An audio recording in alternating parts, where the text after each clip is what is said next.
ಅವತಾರ ಪುರುಷ ಚಂದ್ರಶೇಖರ ಚಂದ್ರಶೇಖರ ಚಂದ್ರಶೇಖರ ಪಾಹಿ ಮಾಂ ಚಂದ್ರಶೇಖರ ಚಂದ್ರಶೇಖರ ಚಂದ್ರಶೇಖರ ರಕ್ಷಮಾಂ. ಭಕ್ತಜನಮನ 5 ಚಿದಂಬರ್, ಬೆಂಗಳೂರು. ನಾವು ಶೃಂಗೇರಿಯಲ್ಲಿ 1943ರಿಂದ 1947ರವರೆಗೆ ಇದ್ದೆವು. ದೊಡ್ಡ ಪೇಟೆ ಬೀದಿಯಲ್ಲಿ ನಮ್ಮ ಮನೆ ಇತ್ತು. ನಮ್ಮ ತಂದೆ ಚಂದ್ರಶೇಖರ ಭಾರತೀ ಸ್ವಾಮಿಗಳ ಜೊತೆ ಸೇವೆ ಮಾಡಿಕೊಂಡು ಇದ್ದರು. ನನ್ನ ಚಿಕ್ಕ ವಯಸ್ಸಿನಲ್ಲೇ ನಮ್ಮ ತಂದೆ ತೀರಿಕೊಂಡು ಬಿಟ್ಟರು. ನನಗೆ ಉಪನಯನವಾಗಿರದಿದ್ದ ಕಾರಣ ನಮ್ಮ ಮನೆಯಲ್ಲಿ ನನ್ನನ್ನು ಹೆಚ್ಚಾಗಿ ಮಠಕ್ಕೆ ಕರೆದುಕೊಂಡು ಹೋಗುತ್ತಿರಲಿಲ್ಲ. ನಮ್ಮ ಚಿಕ್ಕಪ್ಪನೇ ನನ್ನ ಉಪನಯನವನ್ನು ಮಾಡಿದರು.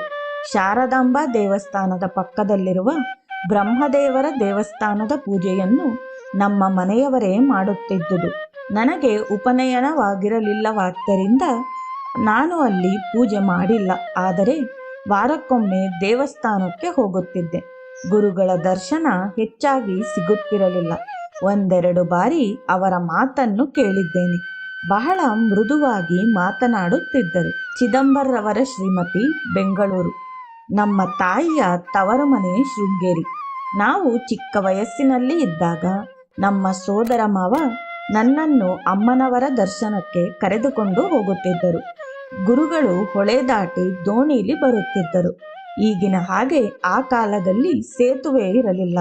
ಚಂದ್ರಶೇಖರ ಭಾರತೀ ಸ್ವಾಮಿಗಳು ಮತ್ತು ವಿದ್ಯಾತೀರ್ಥ ಸ್ವಾಮಿಗಳು ಇಬ್ಬರು ಬರುತ್ತಿದ್ದರು.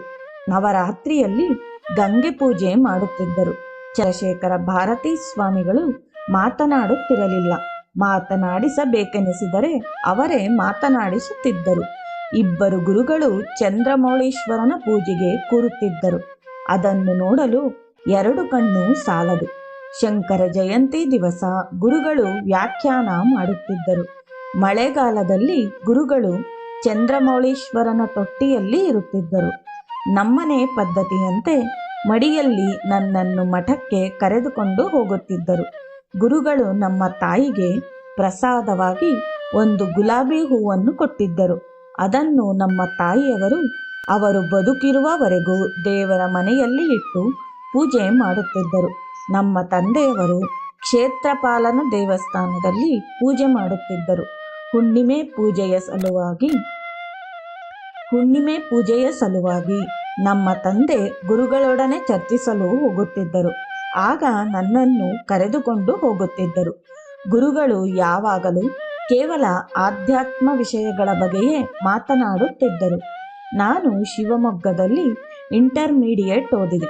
ರಜಾ ದಿನದಂದು ಶೃಂಗೇರಿಗೆ ಹೋದಾಗ ಅಲ್ಲಿ ರುದ್ರಹೋಮ ನಡೆದಿತ್ತು. ಪೂರ್ಣಾಹುತಿಯ ಹೊತ್ತಿಗೆ ಒಮ್ಮೆ ಗುರುಗಳು ತಾವು ಇದ್ದ ಕೊಠಡಿಯ ಕಿಟಕಿಯಿಂದಲೇ ದರ್ಶನ ನೀಡಿದ್ದರು. ನರಸಿಂಹವನದಲ್ಲಿ ಒಂದು ರುದ್ರಾಕ್ಷಿ ಮರ ಇತ್ತು. ಆ ಮರದಿಂದ ಬೀಳುವ ಹೂವನ್ನು ಆರಿಸಿಕೊಂಡು ಬರುವುದಕ್ಕೆ ನಾನು ಹೋಗುತ್ತಿದ್ದೆ. ಆಗ ಒಂದೆರಡು ಬಾರಿ ಗುರುಗಳ ದರ್ಶನವೂ ಆಗಿತ್ತು. ಭಕ್ತರೆಲ್ಲರೂ ಗುರುಗಳ ದರ್ಶನಕ್ಕೆ ಕಾದು ನಿಂತಿರುತ್ತಿದ್ದರು. ಆದರೆ ಗುರುಗಳು ಯಾವಾಗಲೋ ಒಮ್ಮೊಮ್ಮೆ ಕಾಣಿಸಿಕೊಳ್ಳುತ್ತಿದ್ದರು. ಮಠದ ಸಿಬ್ಬಂದಿ ಗುರುಗಳ ದರ್ಶನ ಸಿಗುವುದಿಲ್ಲವೆಂದರೂ ಜನಗಳು ಕಾದು ನಿಲ್ಲುತ್ತಿದ್ದರು.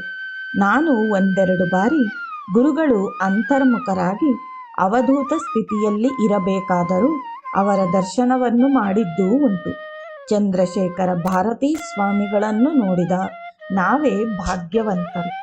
ಶ್ರೀ ಶ್ರೀ ಶ್ರೀ ಚಂದ್ರಶೇಖರ ಭಾರತೀ ಪರಮಹಂಸ ದೇವತಾಭ್ಯೋ ನಮಃ.